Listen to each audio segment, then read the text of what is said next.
የባለስልጣናት ችግራቸው የሚያጠፉ እነሱ ተመልሰው ቀድመው የሚጮሁ ደግሞ እነሱ ናቸው። ይገርማችኋል እኮ ነው። ይገርማችኋል። ባለስልጣን ምን አለበት? ከሳሽ እሱ፣ ፍርድ ቤት እሱ፣ ጠበቃ እሱ። ችግር እኮ ነው ስልጣን እኮ ችግር እኮ ነው እውነቱ ማለት ነው። ራሳቸው በልተው ቀበሮ በለው ባለስልጣናት ጉዳይ የሚያደርጉ ራሳቸው ይበሉና ወንጀለኛ ብለው ደግሞ አንዱን ያስራሉ። አይዳሃ መከረው እነሱ ተካፍለው የበሉትን ንብረት አንድ ሰው በሙስና ተያዘ ይሉና ያስሩታል። አይባል ሰማይ አይታረስ ንጉሥ አይከሰስ የሚሰማ አፍ ያለው እንዳጋር እንዲህ ያለ እኮ ተንኮለኛ መካሪ እኮ የለም። ብልህ አዋቂ እንዲሁ አሁን ነገስታት ባለስልጣኖች እኮ ቢከፉ 80 ዓመት ነው ልምዳቸውም ቢያንስ የ40 ዓመት ተንኮል ነው የሚሆነው። ሰይጣን እኮ የ7000 ዓመት የተንኮል ልምድ አለ። የተንኮል የሥራ ልምድ 7000 ዓመት የሚተነኮልበት የሱን ምክር የሻረ ነው እግዚአብሔር። ዝም ብሎ ነገሰ ሲባል ነገሰ ነው። ህዝብ እኮ እንደዚያ ነው። ተሻረ ሲባል ተሻረ ነው። ለምን ተሻረ? ለምን ነገሰ? ማን አነገሰ? በምን ነገሰ? እነዚያ ምን ሆኑ? የለም። ያም ሲመጣ ተቀበል ሲባል መቀበል ተቀበለ። ስካር የሚነዳው ሰውና ወጣትነት የሚነዳው ሰው አያዳምጥም። በፈረስ የሚሄድ ተመልካቹን አይሰማም ይባላል። በወጣትነት የሚኖርም አይምሮውን አይሰማም። በስካር የሚኖርም ሌላውን አያዳምጥም። የእግዚአብሔር ቤተሰቦች ሁላችሁ አንድ አምላክ በሚሆን በአብ በወልድ በመንፈስ ቅዱስ ስም እንደምን ሰነበታችሁ? እንደምን ዋላችሁ? እንደምን አረፈዳችሁ? ቸሩ አምላክ እግዚአብሔር በቸርነቱ ለዚህ ቀን ስላደረሰን ስሙ የተመሰገነ ይሁን። የመካሪዎችን ምክር በሉ የሚሽር ጥበበኛ ነው። የኃያላንን ክንድ የሚሰብር ኃያል ነው። ድገሙት። የመካሪዎችን ምክር የሚሽር ጥበበኛ ነው። ለምሳሌ የዲያብሎስ ምክር ነበር አንዱ። የዲያብሎስ ምክር ምንድን ነው? አዳምን ዕፀ በለስ አስበልቼ ስጋውን በመቃብር ተቆራኝቼ ነፍሱን በሲኦል ተቆራኝቼ እኖራለሁ። አዳም ሳሳስት እንዳያውቀኝ እኔ ተንኮሌን ሳልገልጥ በእባብ ስጋ ተሰውሬ ሄጄ አሳስተዋለሁ። ከዚያ በኋላ ዕፀ በለስን ካስበላሁት ከፈጣሪው ጋር ያለው ፍቅር ይፈርሳል። ፈጣሪው ደግሞ ሕጉ ከፈረሰ ይፈርድበታል። ከፈረደበት የኔ ገንዘብ ይሆናል። ለዚህ ደግሞ አስገድደህ አታለህ አስበልተኸው ነው እንዳልባል ምክሬን አስወድጄ ዲያብሎስን ራሱን አስፈርመዋለሁ ብሎ ምክር መከረ። እንደምታውቁት እንዳይታይ በአውሬ ተሰውሮ ሄዶ አሳሳተ። ሲሳሳተው ላይሳሳት ነው ወይ አዳምን እንዳለበት እንዳይባል የጨለማ መጋረጃ አጽንቶ አዳምን ሔዋንን አስጨንቆ አዳም የዲያብሎስ ባሪያ ነው፣ ሔዋን የዲያብሎስ ገረድ ናት ብለው እንዲፈርሙ አደረጋቸው። አዎን ብሎ የተረታ ባለንጋራ ከስሩ የተነቀለ ወይራ እንዲሉ ራስ ወዶ የገቡበት ነገር ያለ ካሳ አይሆንምና እንግዲህ እግዚአብሔር አዳምን ለማዳን ምን ምክንያት አለው? ራሱ ወዶ ፈርሞ የለ ብሎ ደብዳቤውን በወረቀት ባረገው ይሻርብኛል፣ በእንጨት ብጽፈው ይፈርስብኛል፣ ይበሰብስብኛል ብሎ በእብነ በረድ ጽፎ በወንዝ መሃል ጣለው። የዚያን ቅጅ በምድር ባደርገው በወንዝ ያለውን እንደው እብነ በረዱን ከዘመን ብዛት የተነሳ ወንዝ ቢወስደው ቢያጋጨው ቢሰበር ብሎ የዚያን ቅጅ ሰው በማይደርስበት ሰው በማይቀደው መዓልትና ሌሊት በማይፈራረቁበት እሱ ብቻ ባለበት ጓዳ በሲኦል አስቀመጠ። ስለዚህ እግዚአብሔር አዳምን አወጣለሁ ቢል እንኳን ይህማ ፍርድ መሻር ይሆንብሃል። ምሕረት ብቻ እኮ አይደለም ፍትህም መስጠት አለብህ። አዳም ራሱን ወዶ ለራሱ ለኔ ባሪያ አድርጎ የሸጠበት ደብዳቤው እጄ ላይ አለ ብሎ ይህንን ለማድረግ ምክር መከረ።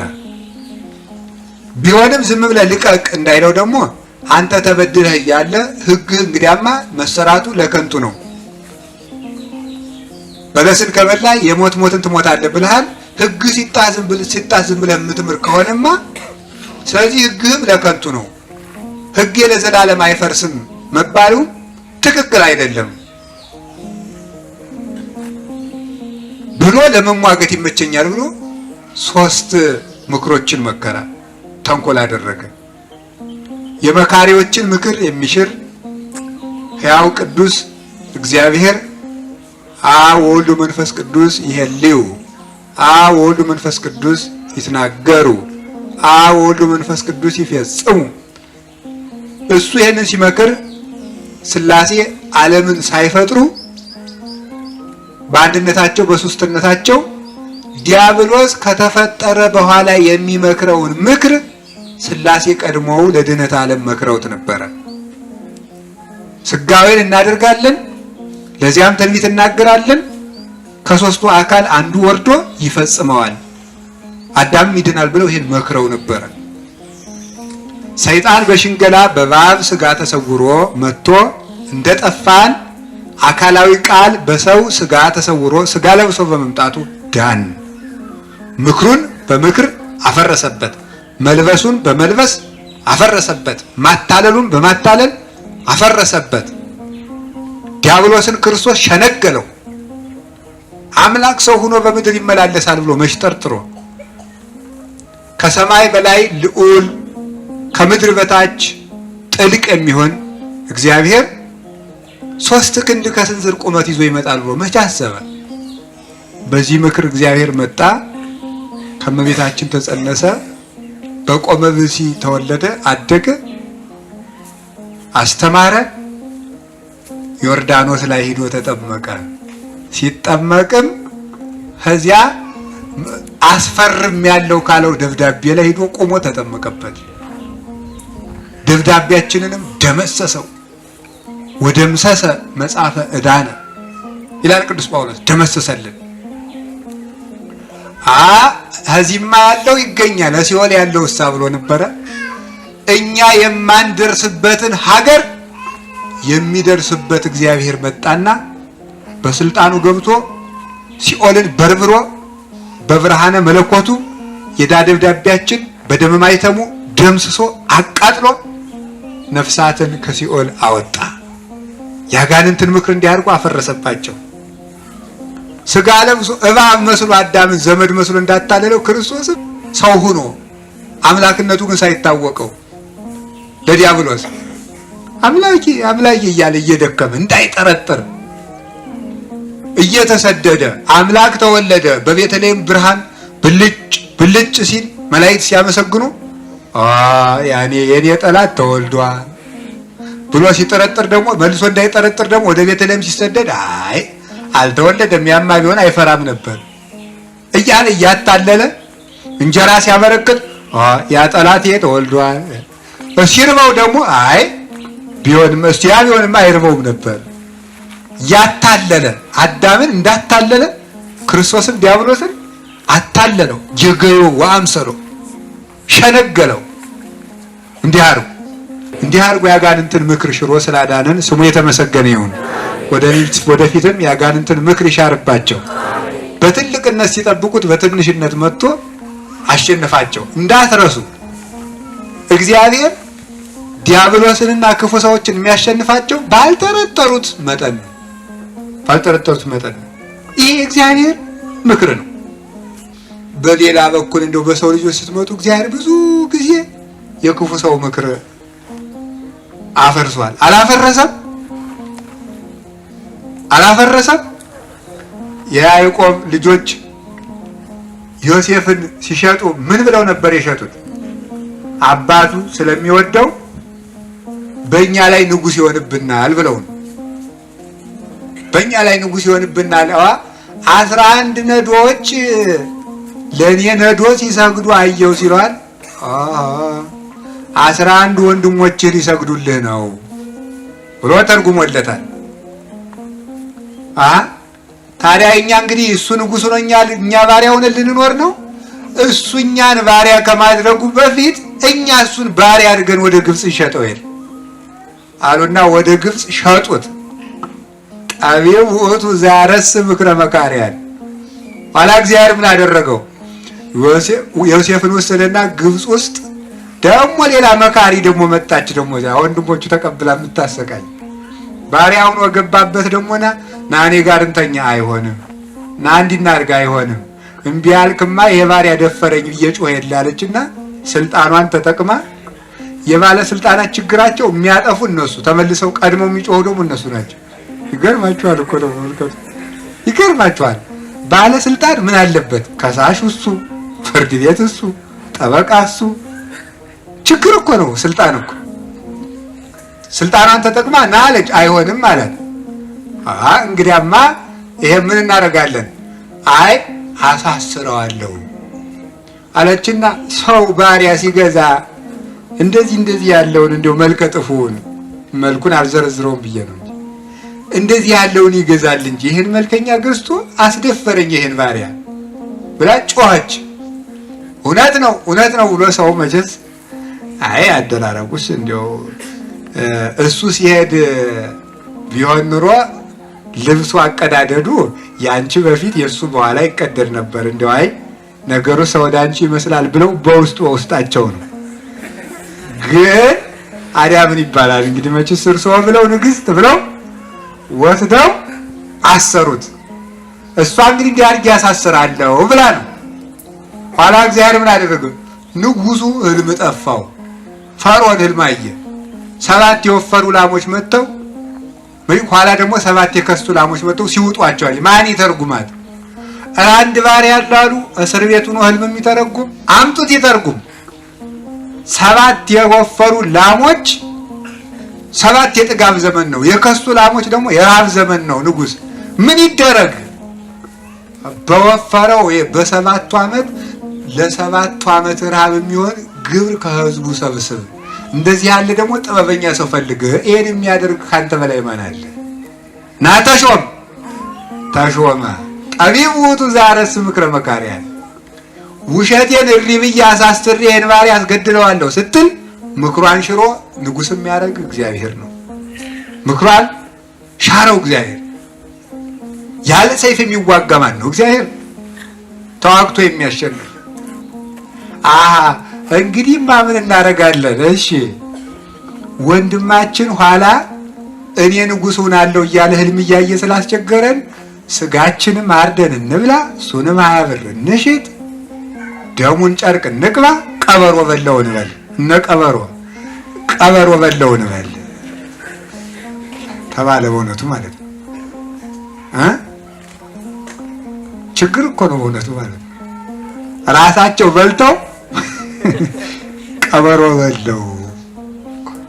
ባለስልጣናት እኮ እንዲያ የሚያደርጉ ራሳቸው ይበሉና ወንጀለኛ ብለው ደግሞ አንዱን ያስራሉ። አይዳሃ መከረው። እነሱ ተካፍለው የበሉትን ንብረት አንድ ሰው በሙስና ተያዘ ይሉና ያስሩታል። አይባል፣ ሰማይ አይታረስ፣ ንጉሥ አይከሰስ። የሚሰማ አፍ ያለው ምን እናደርጋለን ብለው አሰሩት። ኋላ እግዚአብሔር ማለት በእስራኤልም ረሃብ ምግብ ሊገዙ ወዱና በዚያ ሄደው ንጉሥ 1000 ዓመት ይንገሱ። ለማን? ለዮሴፍ። ምክራቸውን በምክር ሽሮ በወንድሞቹ ላይ ባሪያ አደረገ። ጌታ አደረገው እግዚአብሔር ያሰቡትን የማያስቀር። አይውላችሁ 215 ዓመት ባሪያ ሆነው ኖሩ። ምክራቸውን እግዚአብሔር ሽሮባቸው። እንደውን ቀጥል ወደፊት እየመጣን እንሂድና እንጨርስላችሁ። ወደ ፈርዖን ሰሞን ላድርሳችሁ። ፈርዖን በግብፅ የነገሰው ንጉሥ ምን አደረገ? አይ እስራኤል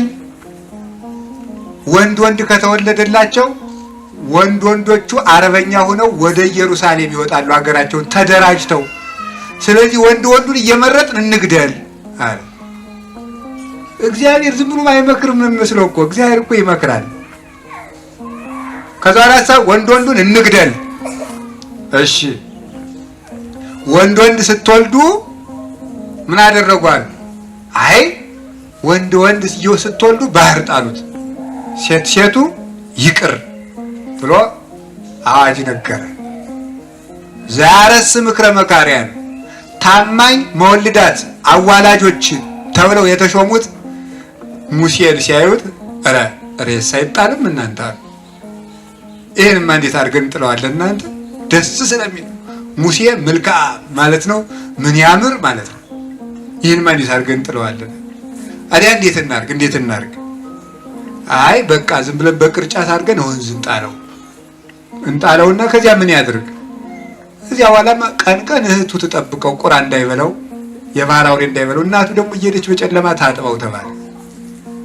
እዚያ በኋላ እንዲያደርጉና ሙሴ ታንኳ ላይ ሆኖ አይግሩ ፈርዖን ሰረገላ እያደራጀ እግዚአብሔር አንድ ሕፃን ወንዝ ላይ ያደራጃል።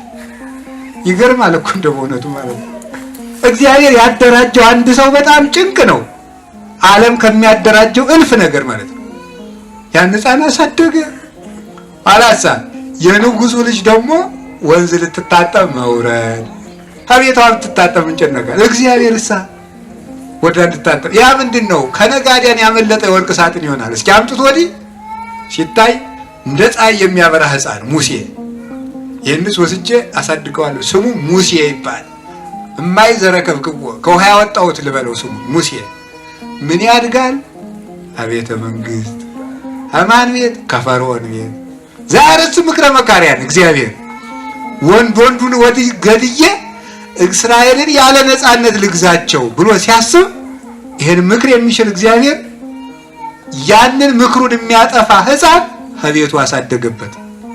ከቤቱ አድጎ በጠጅ በጮማ በልጥ አድጎ ፈርዖንን የሚወጋ ልጅ ይገኛል ብሎ ማን ያስበው አደገ ያለች ዘወር እስቲው እናቱ ደግሞ እየነገረች ያሳደገችው ሀገርህ ግብፅ አይደለም እስራኤል ነው፣ ወገኖችህ እኒ ጭቃ የሚያቦኩት ድሆቹ ናቸው፣ አምላክህ ይሄ ጣዖት አይደለም እግዚአብሔር ነው እያለች ያሳደገችው። ሙሴ ክንደ ብርቱ ሲሆን ሲበረታ 45 ሲጠጋው ህዝቡን ለማየት ዘወር እያለ ማየት ጀመረ። ግብፃዊ በዕብራዊውን እስራኤላዊውን ሲያስጨንቀው አየ። ዘመን ሰጥቶቴን ምን ይለዋል? እንዶዱን ቀምቶ ያጥብበታል። አንተ እንዴት የምታጥብበት ቀምተህ አለው። እንኳን በእንዶዱ ቆዳውን ማጠቢያ ደሙን እንዶድ አድርጌ ባጥብበት አንተ ምንድን አለው። ወነጸረ ሙሴ ለፌ ወለፌ ሙሴ ወዲያና ወዲህ ተመለከተና ክንደ ብርቱ ነው ሙሴ።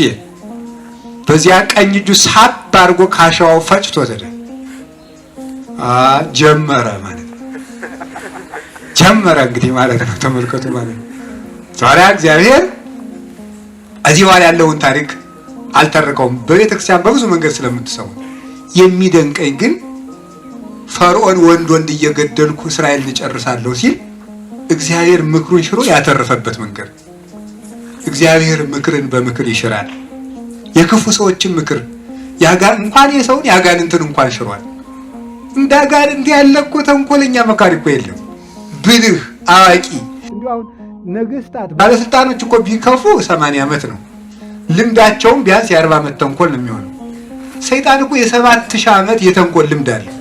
የተንኮል የሥራ ልምድ 7000 ዓመት የሚተነኮልበት የሱን ምክር የሻረ ነው እግዚአብሔር።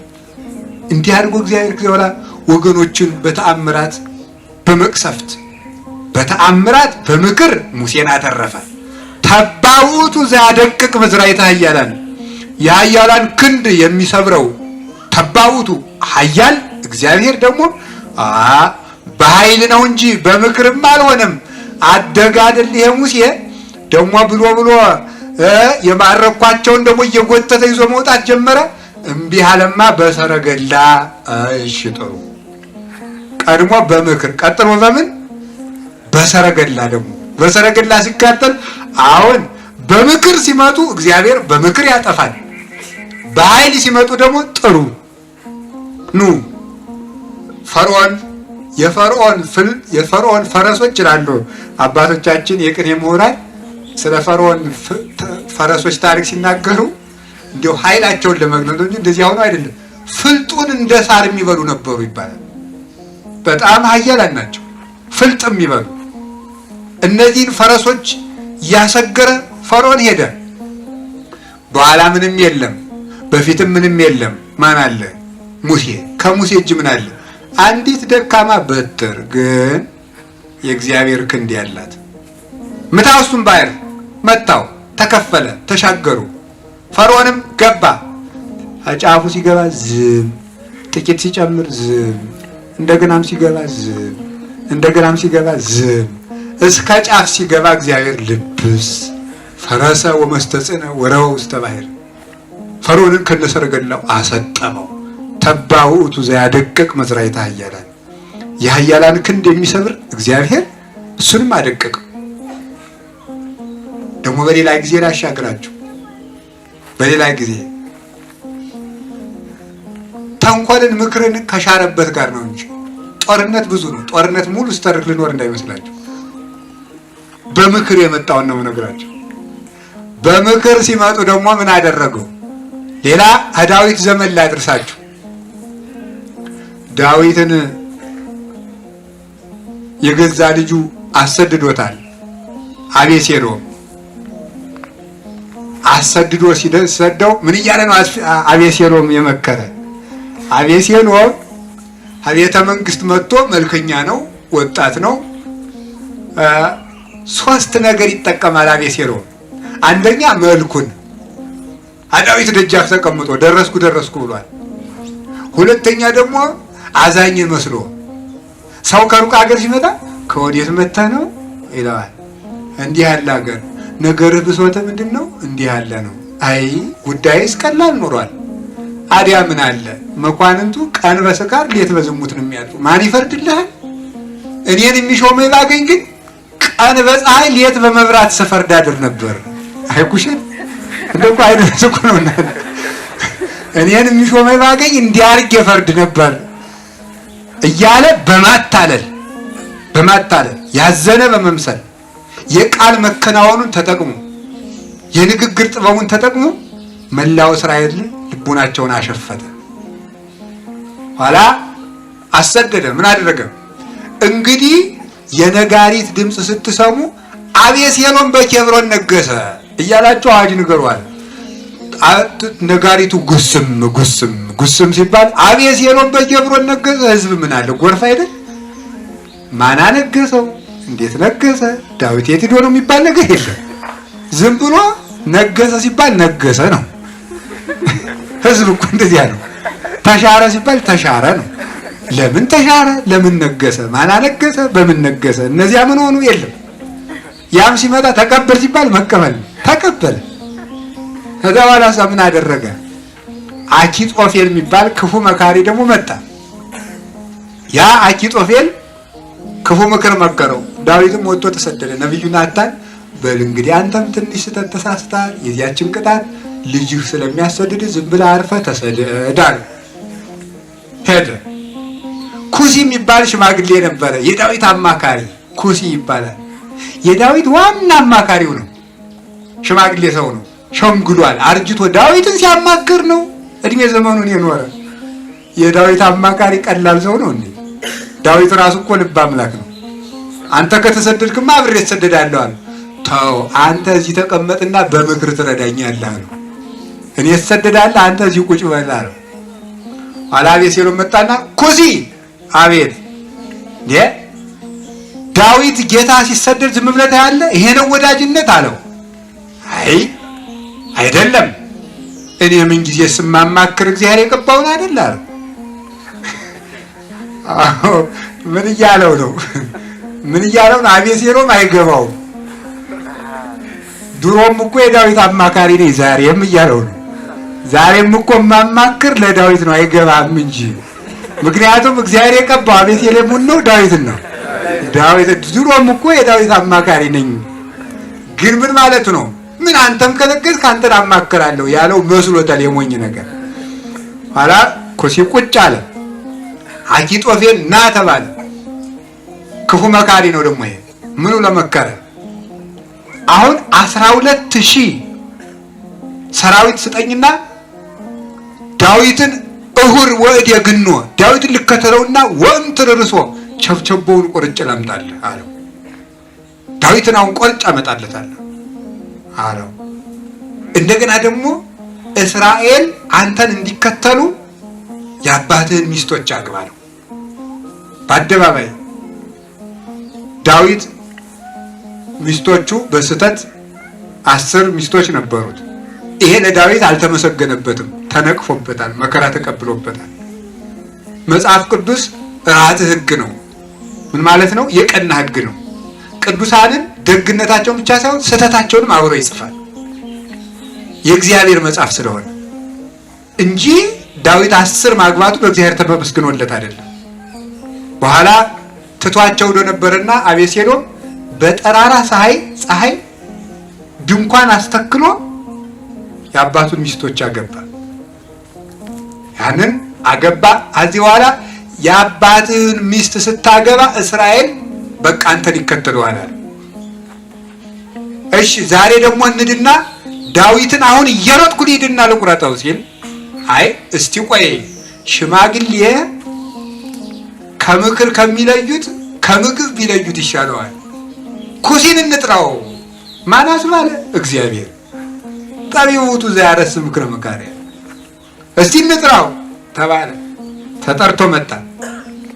ኩሲ አቤት አኪጦፌል እንዲህ አድርጎ መክሯል፣ አንተ ምን ትመክራለህ?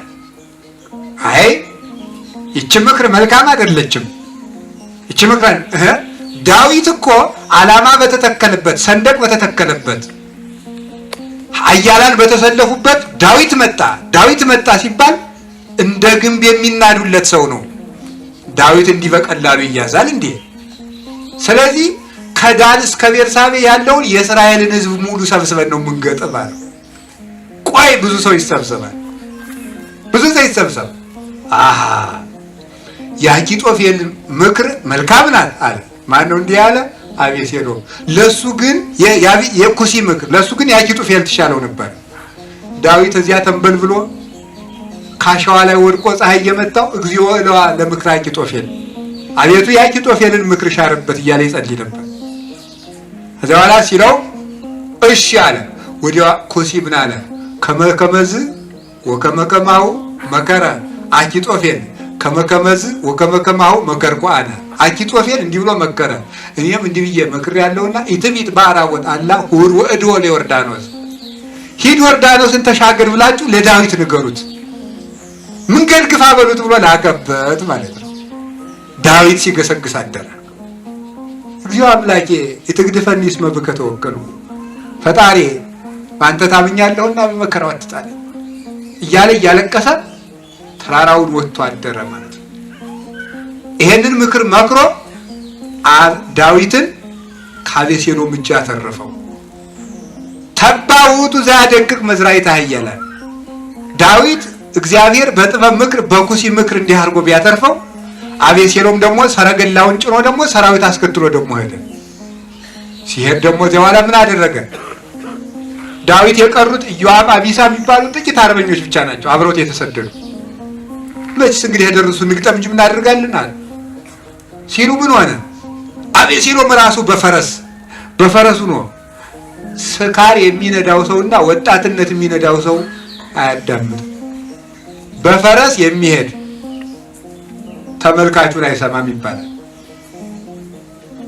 በወጣትነት የሚኖርም አይምሮውን አይሰማም።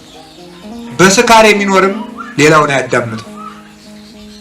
አሁን በፈረስ እየሄደ አይደለም፣ በፈረስ እየጋለበ አቤሴሎም ልጅነት ነው። እሱ ራሱ ፊት አውራሪ አርበኛ ሆኖ ተሰልፎ ሲዋጋ ከጫካው መሃል ሲደርስ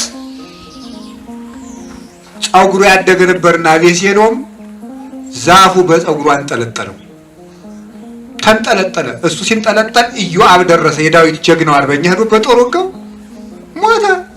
ንጉሱ ሲሞት ሰራዊቱ ተበተነ። እግዚአብሔርን ማን ተዋግቶ ያሸንፋል? ተባውቱ ዘያደቅቅ መዝራዕተ ኃያላን የኃያላንን ክንድ የሚሰብር እርሱ ማን ነው? እግዚአብሔር። በሉ እንጂ ማን ነው? እግዚአብሔር ነው። የጠላቶቻችን ያጋንንትን ምክር አፍርሶ ኃያል ወልደ እግዚአብሔር ገሃነመ እሳትን አሻግሮ ለክብር ቀን ያብቃል። የሀገራችን ትንሣኤ ብርሃን ያሳየን። ስብሐት ለእግዚአብሔር። ይቆየን።